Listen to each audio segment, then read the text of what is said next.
Buenas noches, soy Glenn. Suscribirte y darle like ayuda mucho a este canal. Si ya has escuchado mi contenido antes, te ha gustado y estás disfrutando lo que escuchas en este sector, te agradeceré que presiones el botón de suscribirse. Continuamos con la primera historia. Hola Glenn, mi nombre es Jacinto. Te mando un gran saludo desde el municipio Arauca, Colombia. Lo que voy a contarte a ti y a la comunidad es, para mí, la confirmación de que una de las leyendas más famosas del llano colombiano y venezolano, si no es que la más famosa de todas, es completamente real. Y aunque te escribo este correo con alegría, después de que han pasado muchos años, debo admitirte que en su momento sentí el mayor de los miedos, y las secuelas de este encuentro aún se sienten hoy en día. Todo pasó el 16 de mayo del año 1999. Mis amigos y yo vivíamos por aquel entonces en un pequeño pueblo del municipio Arauca, llamado Pueblo Nuevo, y trabajábamos con el padre de uno de mis amigos, Sebastián, que era dueño de una herrería. Siempre éramos nosotros cinco: Antonio, Clemente, Ulises, Sebastián y yo, y aún hoy en día seguimos manteniendo la amistad. En aquel entonces, la hermana mayor de Sebastián se casaría con el dueño de un hato en el estado Apure, en Venezuela. Un hato es una finca muy grande, donde se cría ganado aquí en los llanos. Nos invitaron a la fiesta, que sería el 14 de mayo, mes de espantos y apariciones según la tradición. Nosotros nos burlamos de la elección de esa fecha, y ni el mismo Sebastián podía explicarse por qué eligieron justamente ese mes, y no cualquier otro.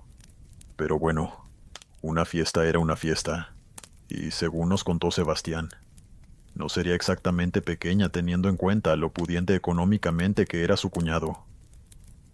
Yo por aquel entonces tenía un Dodge Coronet 4 puertas que me había regalado mi papá, y los cinco cabíamos sin problema dentro del auto.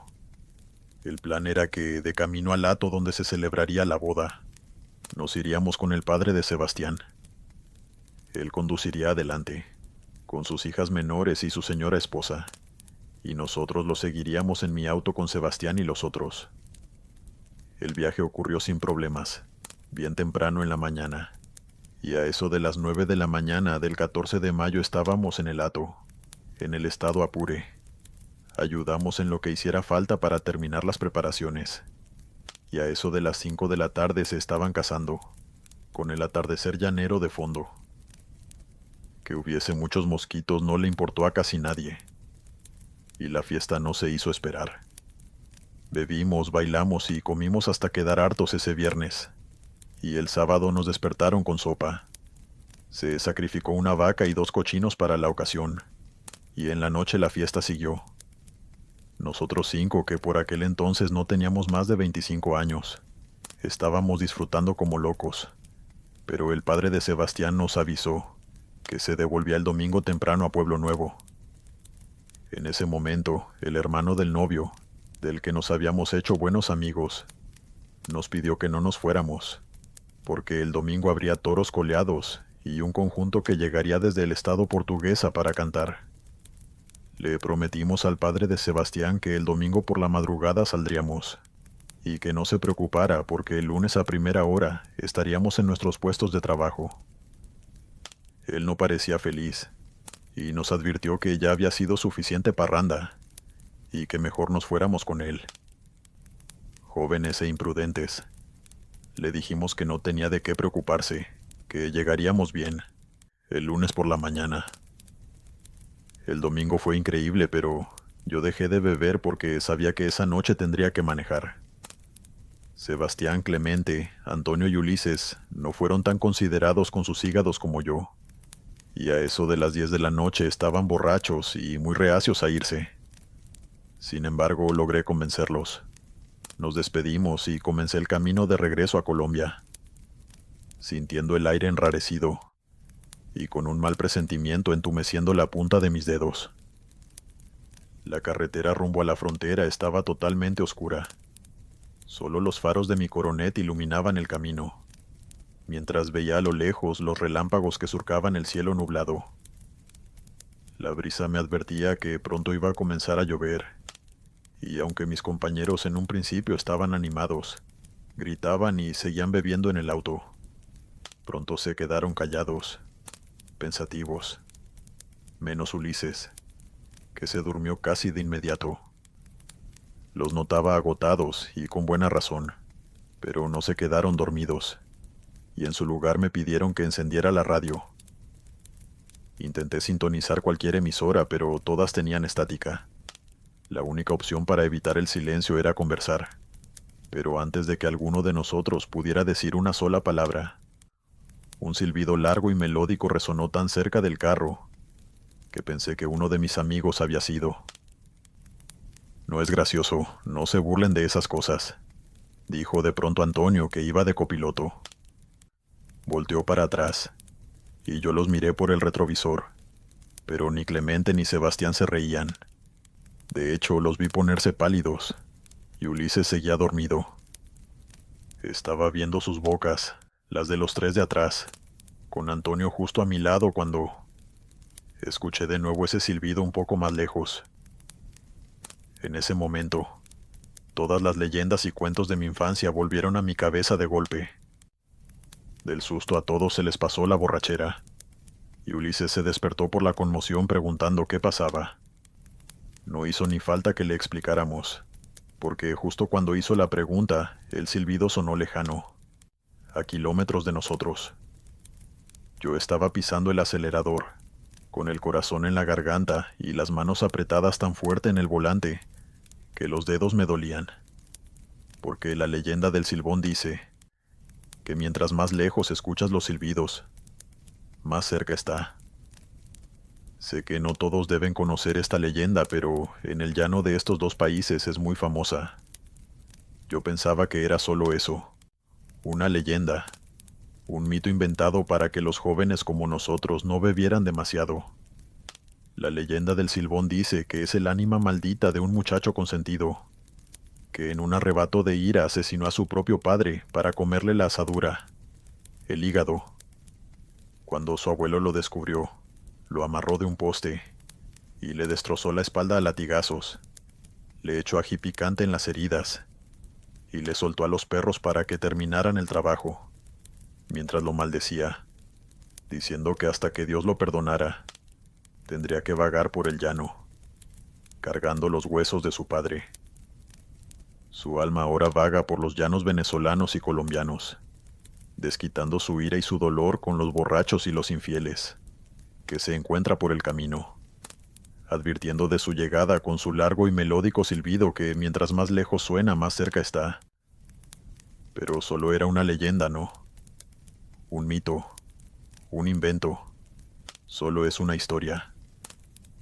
No, comunidad, no es una historia nada más. Un último y lejano silbido sonó en la distancia, un instante antes de que el silencio se hiciera absoluto. Solo la brisa afuera del carro, y el trueno de una centella lejana que coincidió con un fuerte golpe en la puerta del copiloto. Antonio se pegó a mí, mientras que yo veía por el retrovisor y por los espejos laterales, intentando saber si alguien nos rodeaba. Mis amigos gritaban del susto, y Ulises de pronto soltó un quejido, porque sintió que lo golpearon en la costilla, y Sebastián soltó un grito de dolor que nos dejó sordos, al sentir que le daban un golpe en el centro de la espalda. Aquello se había salido de control, y mientras yo intentaba huir de un ente que toda mi vida pensé que era falso, finalmente lo vi, a orilla de carretera. Era un ser de una figura perturbadora, delgado, y aunque estaba sentado era más alto que mi auto. Llevaba pantalón corto que no le cubría sus enormes piernas, y una camisa gastada, un sombrero grande, y un saco en la espalda, agarrado con una mano huesuda. No le vi la cara, pero vi el brillo malicioso de sus ojos cuando pasamos, y supe que era el silbón. Pasamos volando a su lado, pero ese instante fue suficiente para que desquitara unos cuantos golpes más a los muchachos. A todos, menos a mí, que no había bebido en todo el día. Un último silbido cercano esta vez puso punto y final a aquella pesadilla, mientras seguía manejando y una lluvia torrencial comenzaba a caer sobre nosotros. Cuando llegamos a la frontera, los oficiales nos preguntaron qué nos había pasado. No supimos qué contarles, pero era obvio que algo nos había sucedido porque la cara que teníamos era de puro pavor. Fue en ese momento que un oficial algo mayor, de tal vez unos 50 o 60 años, nos dijo que siguiéramos adelante luego de revisar nuestros pasaportes, y nos dijo que tuviéramos cuidado con el mes de mayo, y que mejor no bebiéramos tanto para que no nos volviera a pasar. No hizo falta que le contáramos.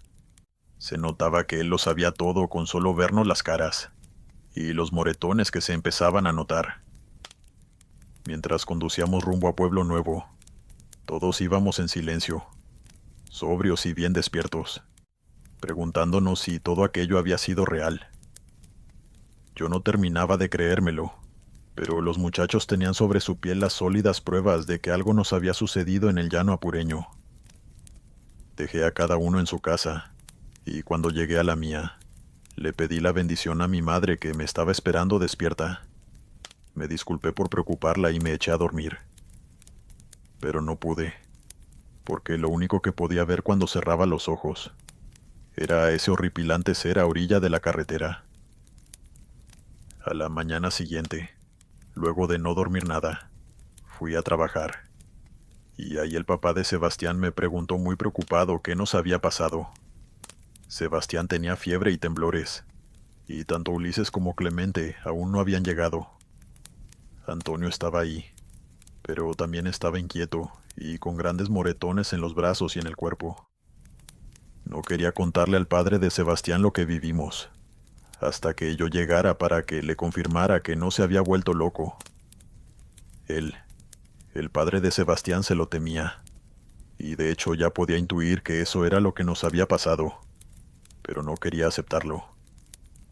Tardamos 2 días enteros en volver al trabajo, y cuando estuvimos reunidos, el padre de Sebastián nos reprendió por el riesgo que tomamos.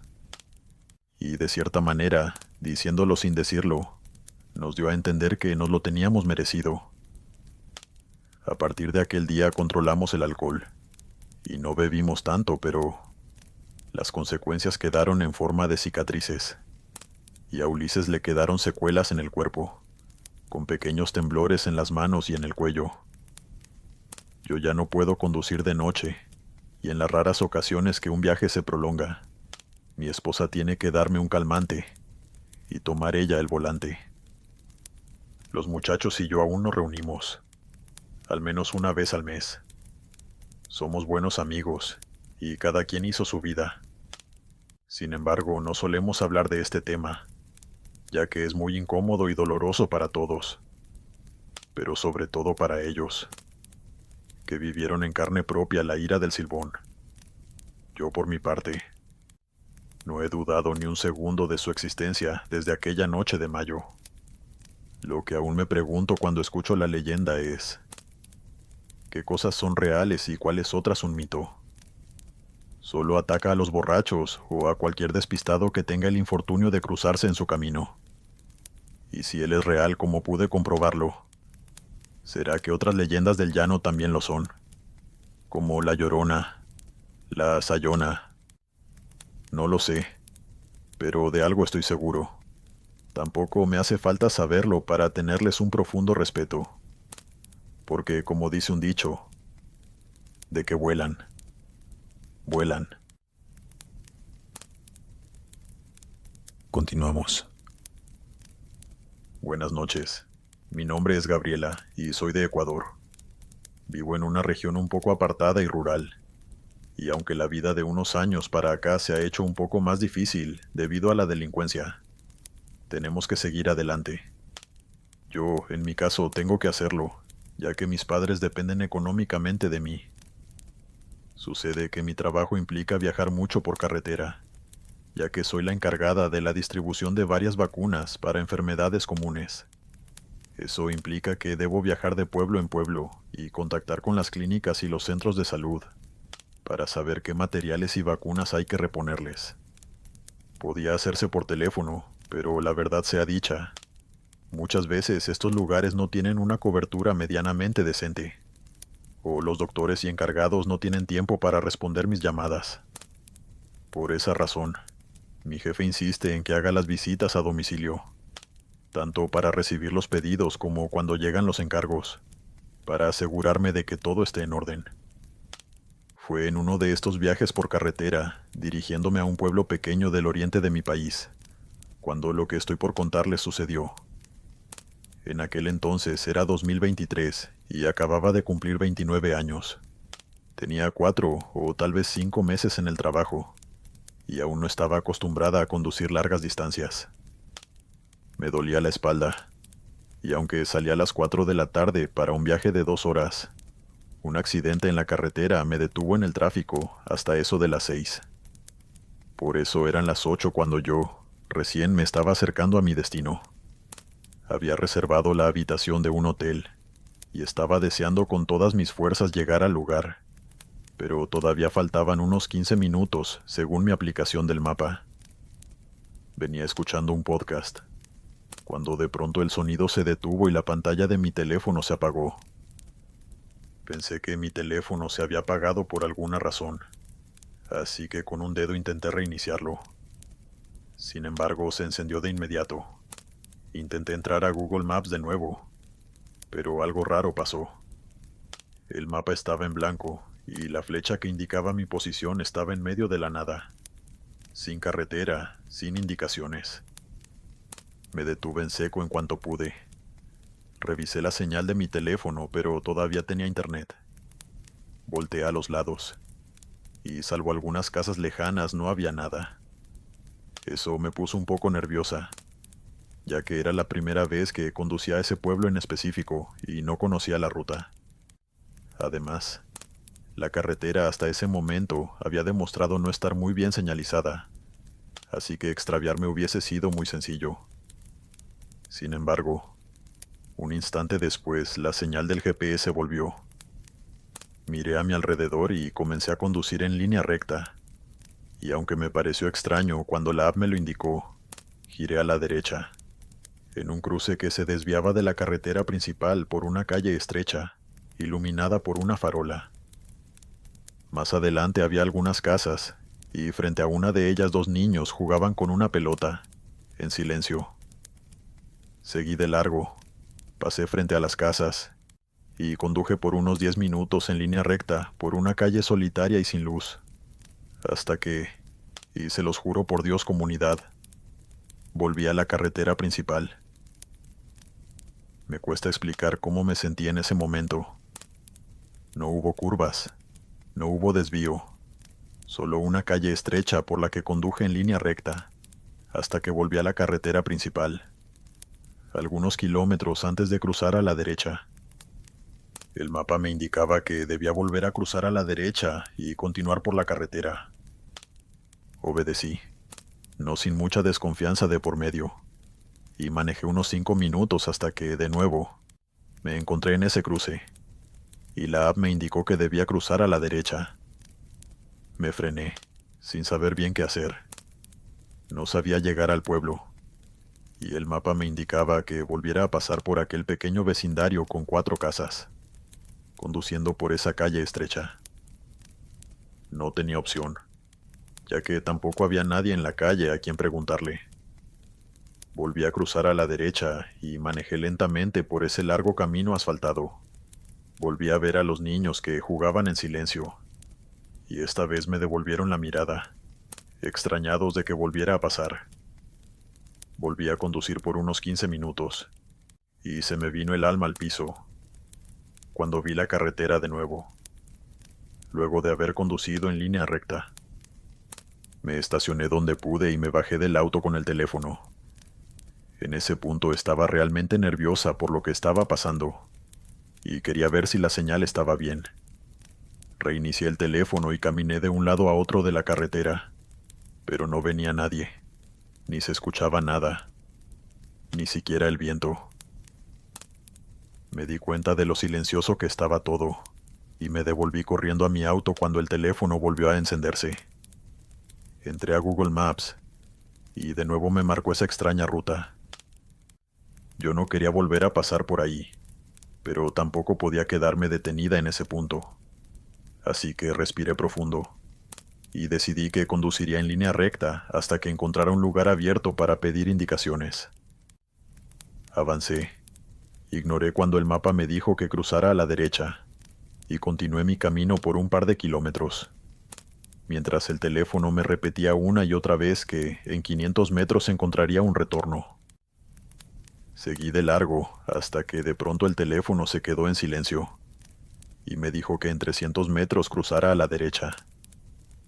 La carretera estaba completamente oscura, a diferencia de hacía un rato, pero reconocí de inmediato los árboles, los postes y el cruce a la derecha que me dirigía a ese pequeño vecindario con los niños jugando a la pelota. Casi me puse a llorar porque pensé que me había vuelto loca, y sé que suena imposible lo que estoy contando. Soy la primera en admitir que todo lo que estoy diciendo es imposible, pero lo viví. Hecha una bola de nervios, crucé a la derecha, y cuando me acerqué a ese vecindario, una mujer estaba con los niños. Bajé la ventanilla mientras ella me veía con desconfianza. Me preguntó qué me pasaba, que por qué daba tantas vueltas por el lugar.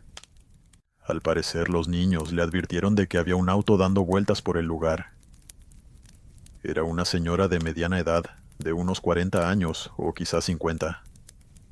No pude evitar romperme, y llorando le expliqué que estaba perdida, que mi teléfono me dirigía al pueblo, pero me indicaba que pasara por esa calle una y otra vez, y yo ya no sabía a dónde ir porque, sin importar hacia dónde me dirigiera, terminaba dando vueltas hasta el mismo lugar. Para mi sorpresa, ella no parecía sorprendida, ni preocupada. Simplemente me devolvió una mirada tranquila y paciente, hasta que terminé de llorar, y con voz serena me dijo: «No es la primera vez que pasa algo así.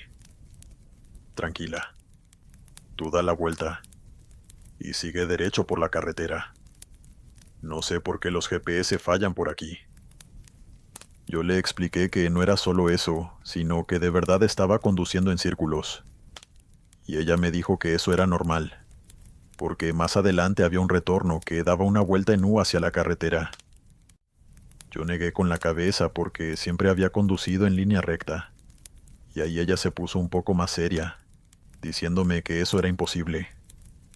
Imagino que pensó que yo estaba drogada o algo así, y simplemente insistió en que diera la vuelta ahí mismo y volviera a la carretera antes de entrar a casa con los niños. No sabía qué más hacer, así que seguí sus instrucciones al pie de la letra. Di vuelta ahí mismo y volví a la carretera.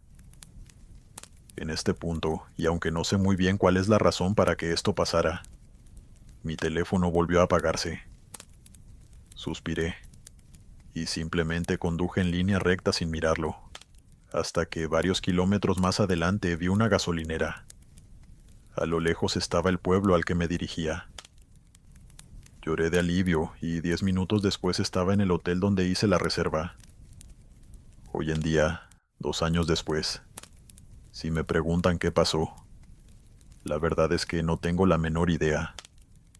No creo que esta sea la razón, pero algunos amigos piensan que pude haber alucinado, o quizás los nervios de estar en una zona que no conocía, sumados a la oscuridad de la ruta, me hicieron pensar que iba en línea recta, cuando en realidad estaba tomando curvas sin darme cuenta.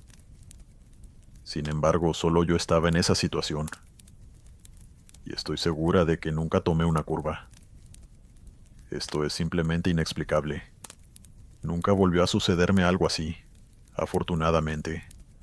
Pero he leído en internet que a varias personas en otras partes del mundo les ha pasado lo mismo. Fallos en la realidad, loops en el tiempo, llámenlo como quieran. Pero a mí me pasó. Y sé que esta historia tal vez no es del todo aterradora, ya que no involucra espectros ni ánimas en pena, pero sin duda fue uno de los momentos más extraños y confusos de mi vida. Buenas noches. Continuamos. Hola Glenn, mi nombre es Darío y soy de Ciudad de México. Estoy casado con mi esposa Luis Ángela desde hace 23 años. Somos muy felices y hemos vivido muchas cosas juntos, buenas y no tan buenas. Pero sin duda la experiencia que yo considero más extraña y aterradora nos pasó en un viaje que hicimos hacia Oaxaca, cuando cumplimos nuestro 5º aniversario. En aquel entonces, aún no habíamos tenido a nuestros 2 hijos, pero sabíamos que pronto llegaría el momento, y en parte para dar un buen cierre a esa etapa de nuestra vida, quisimos realizar un viaje a Oaxaca, específicamente a Puerto Escondido, donde nos esperaban mi mejor amigo y su esposa. Estábamos indecisos sobre si volar o no, pero al final Luis Ángela me convenció de que un viaje por carretera sería divertido, y aprovecharíamos para pararnos a comer y visitar diferentes lugares en la vía. Tenía razón, así que preparé el carro para el viaje. Le hice mantenimiento y revisé bien la ruta que íbamos a seguir. Para poner en contexto a cualquier persona que no lo haya vivido, por el año 2007 los smartphones no eran nada comunes. De hecho, creo que apenas había salido el primer iPhone, y aunque existían los GPS, yo no confiaba en ellos, ya que me hicieron perder en un viaje de trabajo y terminé atorado y sin gasolina a las afueras de un pueblito de Veracruz, cuando tenía que llegar a la capital del estado. Por eso yo mejor confiaba en mi mapa, y solo si era muy necesario pedía una que otra indicación, aunque eso tampoco me gustaba. No fuera a ser que alguien malintencionado nos perdiera a propósito. El plan era simple: salir de Ciudad de México a eso de las 4 de la mañana, disfrutar el viaje, pararnos a desayunar a eso de las 8 y disfrutar la ruta hasta Puerto Escondido. Llegaríamos a eso de las 3 o las 4, a buen ritmo y sin apuros. Fue un viaje maravilloso, y esa semana de vacaciones fue una de las mejores de mi vida. La broma de quedarnos a vivir allá se hizo bastante común entre los 4, y al momento de despedirnos, las puertas de la casa de mi amigo quedaron abiertas para un futuro viaje. Pero por lástima, era hora de volver a casa, y el plan era el mismo: salir a las 4 o las 5 de la mañana de aquel domingo, y llegar a Ciudad de México a eso de las 2 o 3 de la tarde. Ni Luis Ángela ni yo teníamos la menor idea del giro tan extraño que daría el viaje. Partimos de Puerto Escondido por la misma ruta que habíamos seguido para llegar. La carretera estaba sola, pero bien iluminada, y Luis Ángela iba entre dormida y despierta en el asiento de copiloto.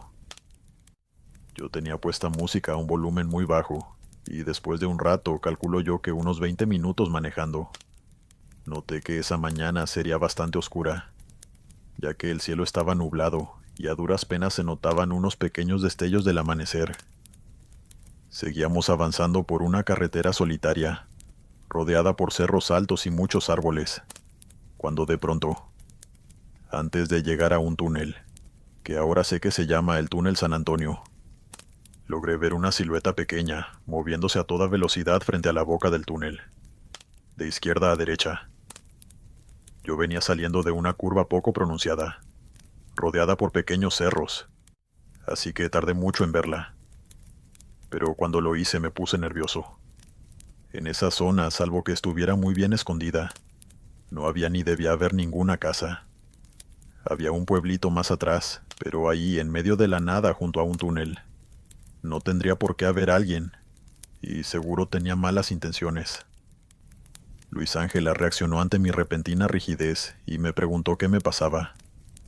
Levantó la mirada mientras yo intentaba mantener la misma velocidad, y con un tono apático de confusión dijo en voz alta: ¿Qué hace esa abuela allí? Ella la vio mejor que yo, incluso en la oscuridad. Era una ancianita, parada en el estrecho espacio entre el muro de contención y la boca del túnel, vestida toda de negro con el cabello blanco amarrado y un bastón en las manos. Demasiado encorvada, pequeña y agotada como para que yo creyera que era la misma que yo había visto cruzar la carretera segundos atrás.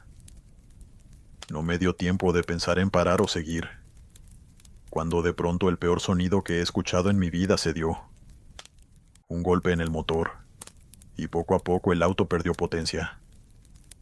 Luis Ángela, ahora sí un poco más nerviosa, me preguntó qué pasaba, y yo no sabía qué decirle porque el auto estaba en excelentes condiciones, pero ahora estaba presentando una falla que me estaba obligando a orillarme.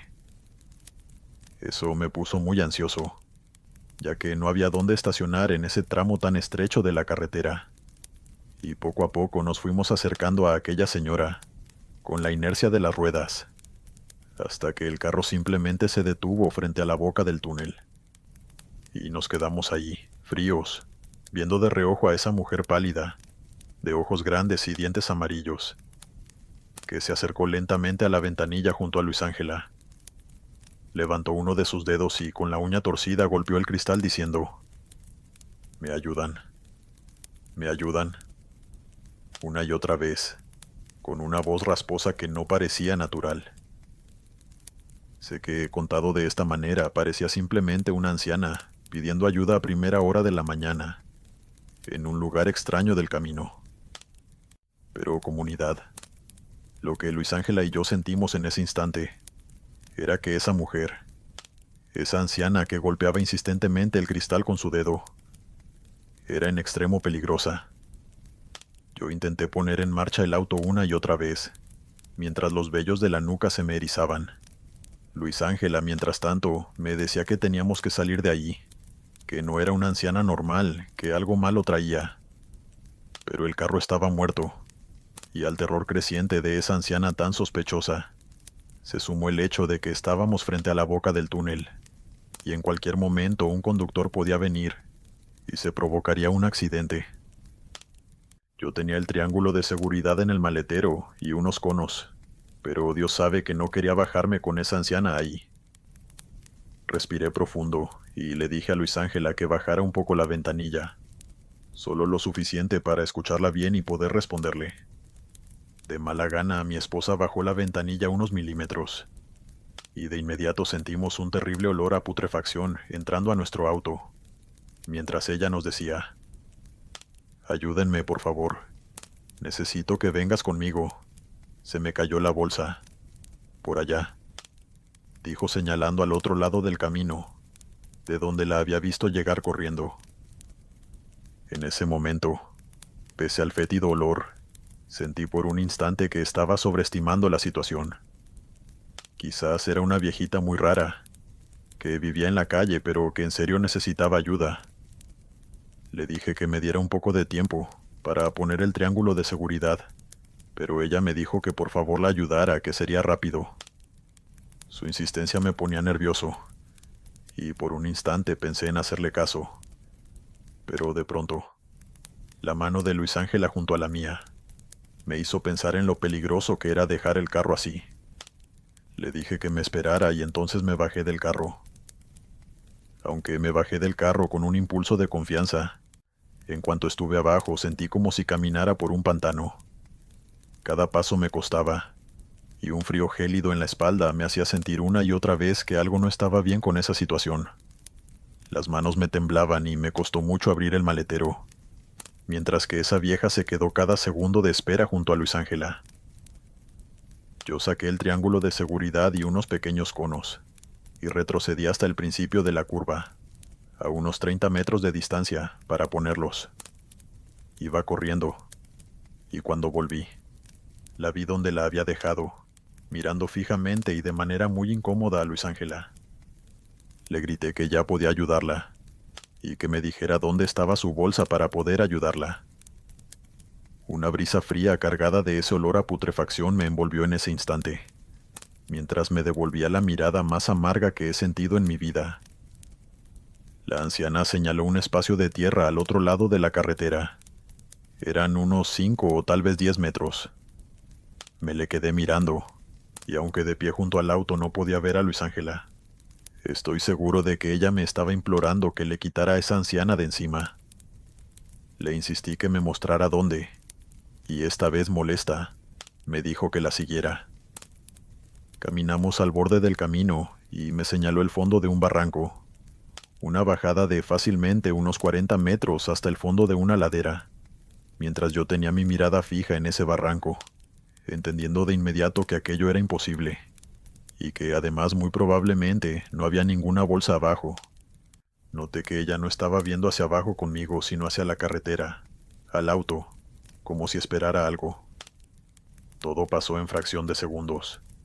De pronto escuché el fuerte chirrido de unos frenos, y a unos 30 metros, un camión de carga que se detuvo en seco, justo frente a los conos y el triángulo de seguridad.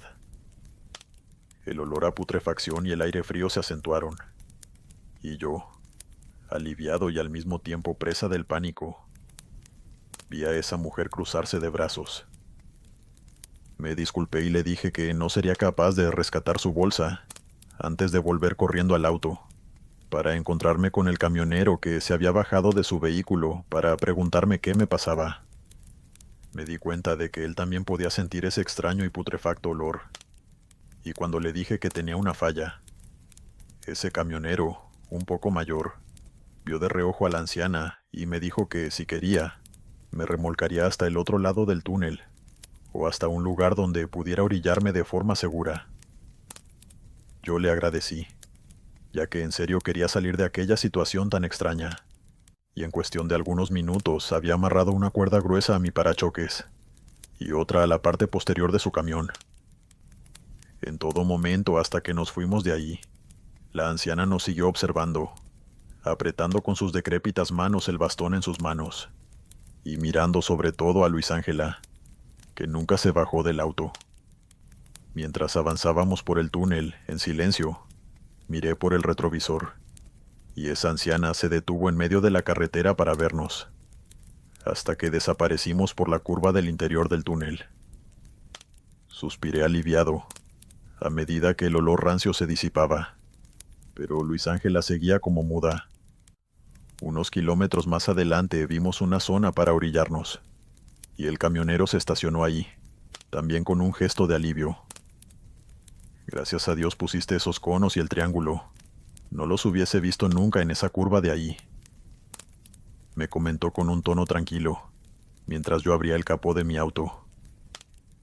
En ese momento yo pensé en lo insistente que fue ella en que primero fuera a rescatar su bolsa, y sentí como si se me fuera el aire al pensar que esa era su verdadera intención: alejarme del auto sin que pusiera el triángulo de seguridad. Revisamos rápidamente, pero nada parecía estar mal. Me subí al auto y al primer intento el carro se puso en marcha. No tenía sentido, y al fin Luis Ángela rompió el silencio. Era ella. Ella detuvo el auto. Vámonos de aquí.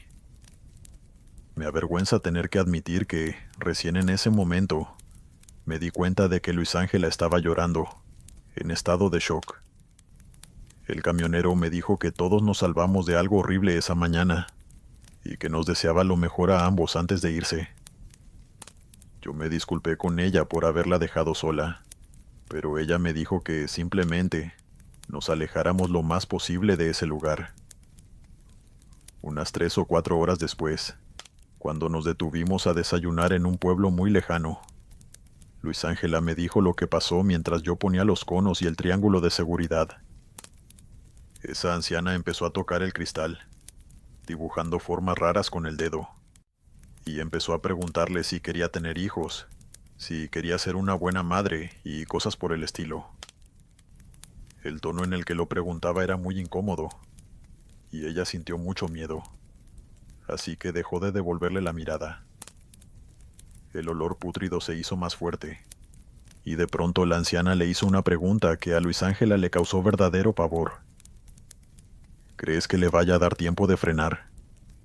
Yo no creo. Justo en ese instante, ella se dio cuenta de que la anciana nos estaba tendiendo una trampa, y se volteó a mirarla molesta.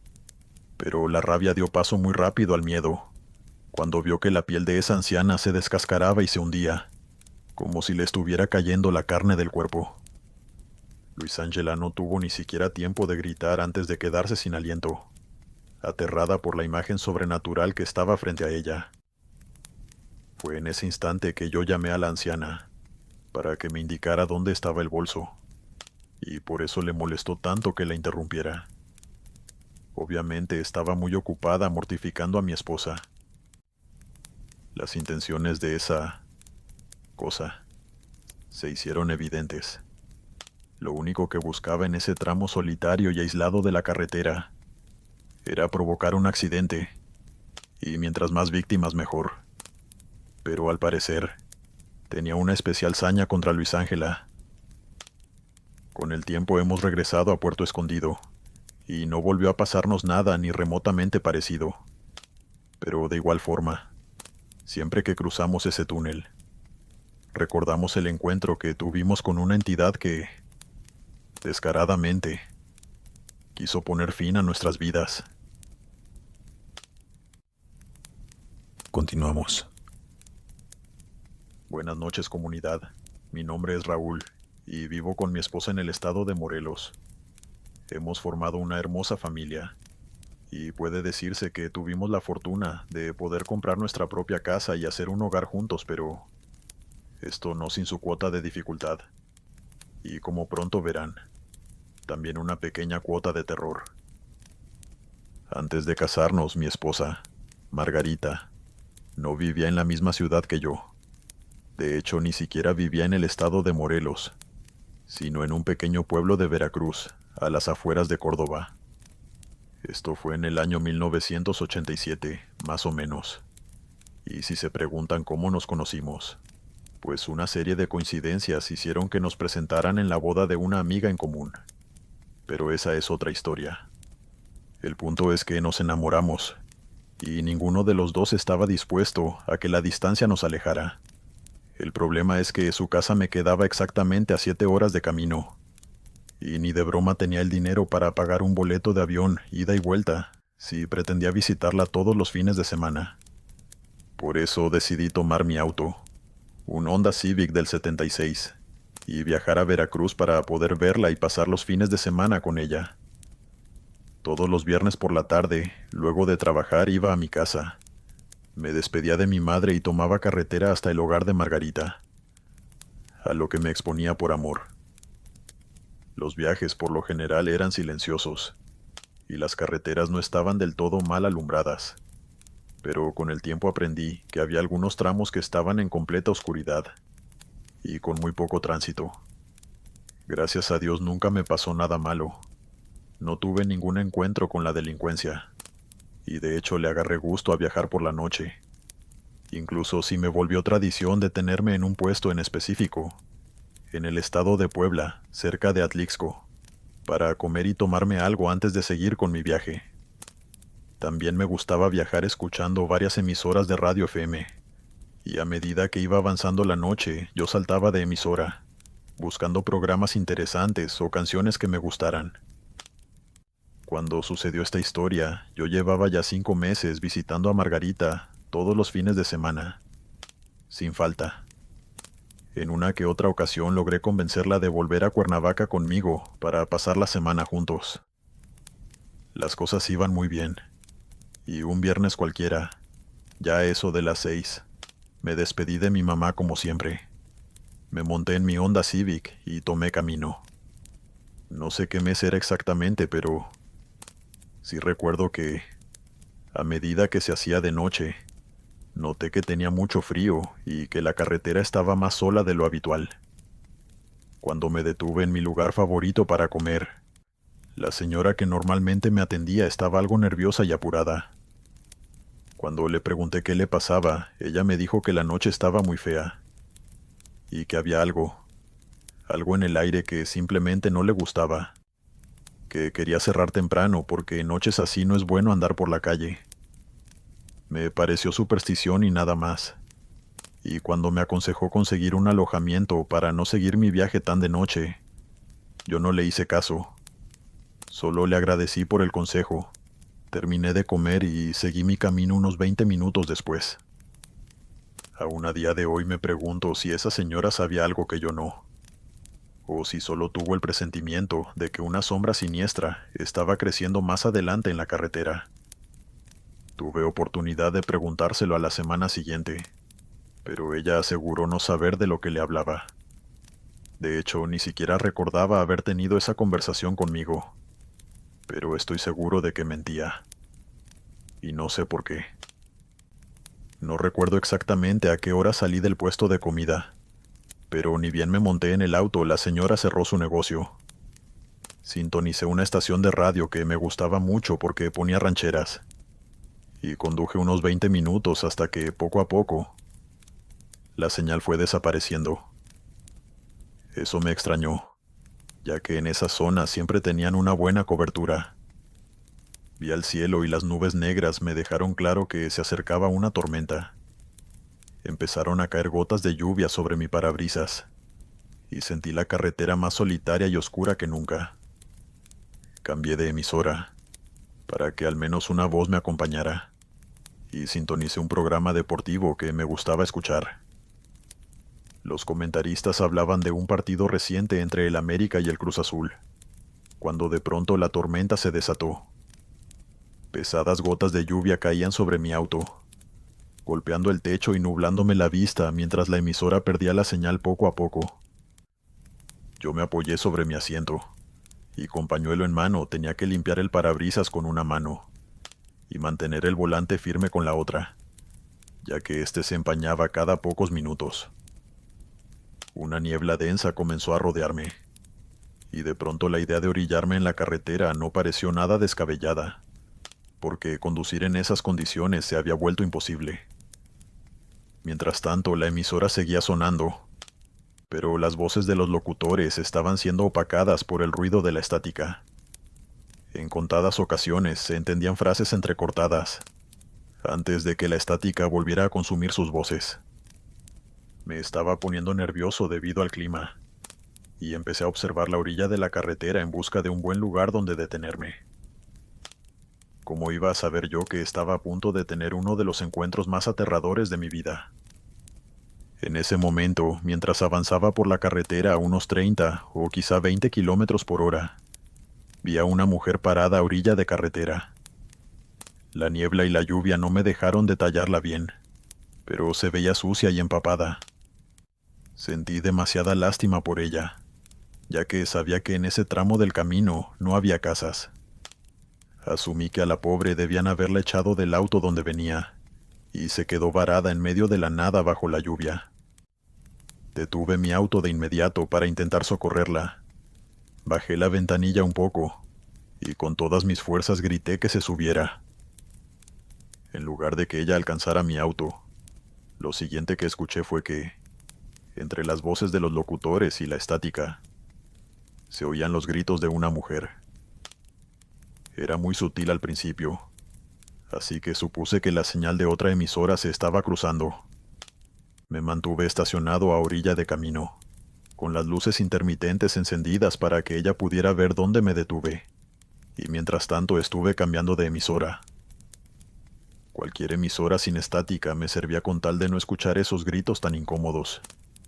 Pero no, todas tenían muy mala señal, y el mismo grito de fondo, mezclado con la estática, que poco a poco se hizo más fuerte hasta que de pronto se hizo imposible de ignorar. Eran los gritos de una chica joven, y aunque no decía nada, podía sentir el miedo en su voz. No exagero si digo que en ese momento yo me estaba congelando por el frío, pero aún así, comencé a sudar por los nervios, mientras la lluvia seguía cayendo sobre el auto. Intenté apagar la radio, pero se mantuvo encendida, como si el botón se hubiese atorado y no sirviera. Algo andaba mal y lo sentía en el estómago. De pronto un golpe en el maletero me hizo saltar en mi asiento, y cuando me di la vuelta, esa mujer estaba ahí, viéndome a través del parabrisas trasero, mientras sus gritos resonaban en la radio. Pisé el acelerador a fondo, llorando de la impresión, y no me detuve hasta que pude salir de la tormenta, unos 30 kilómetros más adelante. La lluvia y el asfalto mojado dejaron de importarme, y sé que pude haber muerto en cualquiera de las curvas. Afortunadamente, para ese punto, conocía tan bien la carretera que, aún sin ver, sabía dónde estaba. Los gritos de la radio se silenciaron en cuanto aceleré, pero de igual forma no pude quitarme la sensación de que durante la media hora que conduje, esa mujer estuvo dentro del auto, sentada detrás de mí, o a mi lado. La radio estaba apagada y la dejé así hasta que la lluvia se detuvo. Para ese momento aún me rodeaba la niebla y el silencio me incomodaba, así que me atreví a encender la radio. Como sé que entenderán, sentí pavor de volver a escuchar esos horribles gritos, pero afortunadamente no escuché nada de eso. Solo se oía, muy a lo lejos, la voz de una conductora de radio contando una historia, aunque no podía escuchar claramente lo que decía ni quién era. Me pareció raro porque no conocía el número de esa emisora, pero al menos me ayudaba a distraerme. Su voz no me dejó sentir solo durante ese rato, hasta que salí de la niebla. Unos 15 minutos después llegué a un área de descanso, y al otro lado del camino estaban dos traileros fumando junto a sus camiones. Mis manos temblaban y tenía que hablar con alguien.